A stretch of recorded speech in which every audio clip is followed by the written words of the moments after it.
Thank you to the Honourable Member from Oxford West and Abingdon. Like many of us, I found myself stood on the terrace here in Parliament on my first day, my back to the stunning Palace of Westminster, the splendour of Big Ben outside, the London Eye majestically circling with the buzz, excitement and energy of the visitors here in this great capital city. And there I was, looking out across the very still River Thames towards the East End of London. Home, of course, to the world's greatest football team, West Ham United. Who I will remind everyone did bring home some European silverware quite recently. But in truth, I wasn't thinking about the London Stadium at the time, but I was looking towards the place that I was born and spent my early years.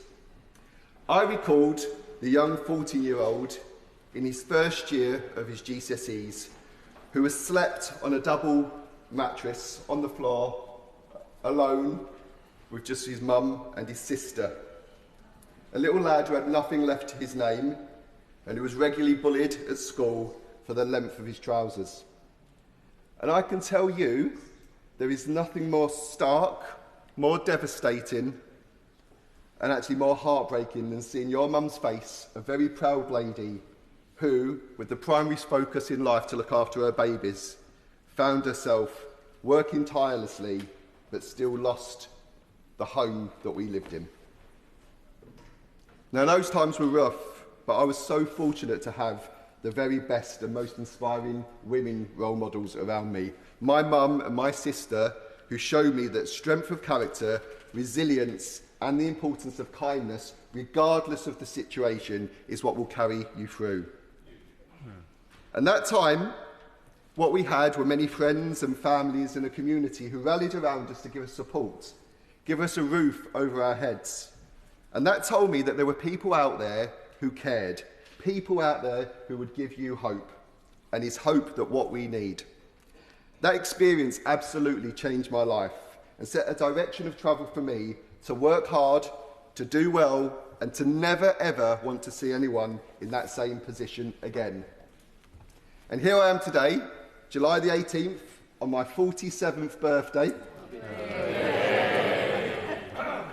Thank you. Standing in the shadows of the greats in this country that I love with my every being, given the chance to make sure that I deliver that promise to myself and to my constituents that will never happen to another child again. So today is a super special day, as was the 5th of July, when I became the first ever Member of Parliament for Doncaster East and the Isle of Axholme.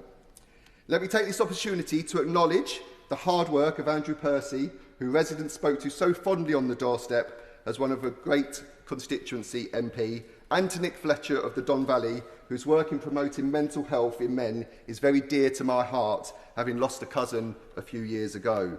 Nick also campaigned for Doncaster Airport, a key priority of mine too, and I will not stop working closely with the Mayor of Doncaster, the South Yorkshire Mayor, officers and others to see planes flying over the skies of Doncaster again.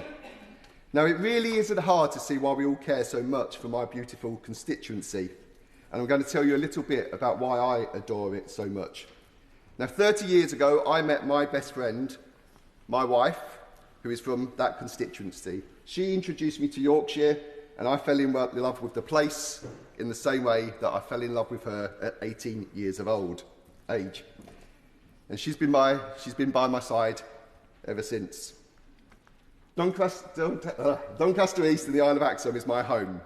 My family have grown up in the constituency, my children have gone to school there, and alongside work I've volunteered with wonderful organisations and many unsung heroes in that area to give back to our community over many, many years. I've seen the work of great places like the Doncaster Lions, for example, with a motto that couldn't align any more to our own values. We serve, who tirelessly walk the streets at Christmas every single year with Santa and his sleigh to bring smiles to children who otherwise wouldn't be able to afford to go and see Santa in a grotto. I've also had first-hand experience of the impact of Thorn's local community radio, TMCR, that brings a ray of sunshine through music to residents across the airwaves, easing loneliness and creating a sense of family. And as a school governor at Trafford St Lawrence School for several years, I've seen the monumental effort of staff and teachers giving children the very best starts in lives.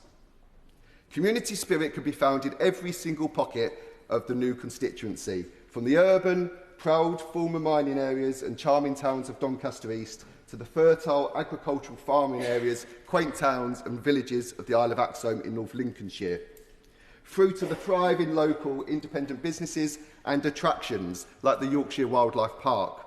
And a big shout out to Rocco, the baby rhino who I met last weekend. And like Rocco, I see what I have in Doncaster East and the Isle of Axholme as rare, special and must be looked after. Because mine is an area where heritage and tradition has shaped the towns and villages, and I'm keen to ensure that the unique identity of the different areas are respected, embraced and enjoyed for generations to come. The Isle of Axholme was once an inland island, surrounded by streams, rivers and meres, until it was drained in the 1600s. It's amazing historic architecture. You really need to come and see it, like Normanby Hall and the old rectory in Epworth, which was home to John Wesley, the founder of Methodism. It is also the home of the Haxey Hood. Anyone heard of that? So that's a tradition that dates back to the 14th century.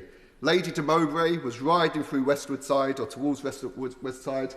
Her silk hat flew off her head in the wind. The 13 farm workers who were local ran after it. One of them eventually caught it. He was too shy to give it her back, handed it to another gentleman. He passed it back to her.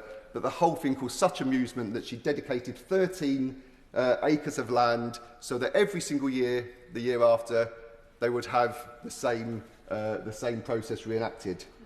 So I say, why don't we, in the future, after PMQs, get together in a rugby scrum like they do now every single year and see if we can push the hood back to where it needs to be. We also have Kearby, home to the power stations, and Stainforth and the Kearby Canal, and Kroll with its quaint square and Gothic revival market hall, and the lovely rural villages like Luddington, Eland, West Butterwick, Garforth and Fockerby. And Eastoft, where I recently met with a couple of farmers who told me that we have the best growing land in the world. Doncaster East comprises wonderful market towns like Bawtry, a 12th century port, Thorn, mentioned in the Domesday Book, mining settlements like Dunscroft, Moorends and Rosington, Hatfield, the place where Northumbrian King Edwin was killed in battle at the Hatfield Chase, Woodhouse, the birthplace of Corporal William J. Harper, a local hero who won a Victoria Cross in World War II, Dunsville, Lindome, Bessica, Brandon, Finley, Austerfield, Altley, all have their own enticing charm. For all of the greatness in my home constituency, though, my team and I have some real challenges ahead. The King's speech has paved the way for policies and legislation to facilitate change in a lot of these areas. So for the mum who came to the constituency about 5 years ago and was pregnant at that time, and still 5 years later hasn't got her child an NHS dental appointment, well, I tell you that now, there are 700,000 new appointments to come. So for the dad I spoke to while getting his children ready to visit their grandma, whose wife was upstairs in bed and had a delay in her chemotherapy treatment and wanted to not see that happen to others because of the anxiety it caused, I tell you now, 40,000 new appointments per week and a huge reduction in NHS waiting times. For the granddad who endured young adults trying to break him repeatedly, pretty much every day to his home and threatened him with knives, 13,000 more police officers. For the children I spoke to at New College Hustings who wanted new industries, new jobs to excite them, a clean energy company with STEM jobs for a future generation. So for the parent with the child with special educational needs who got no mental health support or a diagnosis for several years, a commitment to massively up mental health provision. So for the school leaver who could never see a future home and the ability to buy themselves one, a commitment for jobs for 1.5 million homes in the future. So for my mum, waiting for a bus that is delayed or never turns up, devolve powers to regional mayors to take them back into public control. For all of those children who go to school hungry, do not have clothes on their back, and there are plenty in my area with relative poverty rates in the constituency at 19.7%, according to the Commons Library, breakfast clubs for all, energy costs reduced by GB Energy, economic stability and growth through projects like a National Wealth Fund, planning reform, creating roles and jobs. What I do going forward requires personal role model and visionary leadership, but it also requires a team effort. When I started my career as a sewer baiter, lifting manholes and baiting to kill rats, I was given advice by a CEO of a company, and that was this: Lee, to be successful, you need to build the best team around you. And to build the best team around you, you need to focus on brains. You don't focus on race, religion, age, sexual preference, any of that thing. Focus on the brains. Get the best brains around you and you'll be successful. Over the years, I've learned that you need to supplement that with passion in your hearts. And if you've got the right passion in your hearts and the right brains, you're bound to be successful. I will work tirelessly across private, public and volunteering sectors, my wonderful volunteering team and residents, to bring back a better today and an even better tomorrow for Doncaster East and the Isle of Axholme. No family should go to bed at night and have nightmares about what tomorrow might bring. They should sleep well, they should dream big, and they should wake up with opportunities galore. I do not underestimate the challenge ahead, but I can tell you now that that 14-year-old without a home never did either.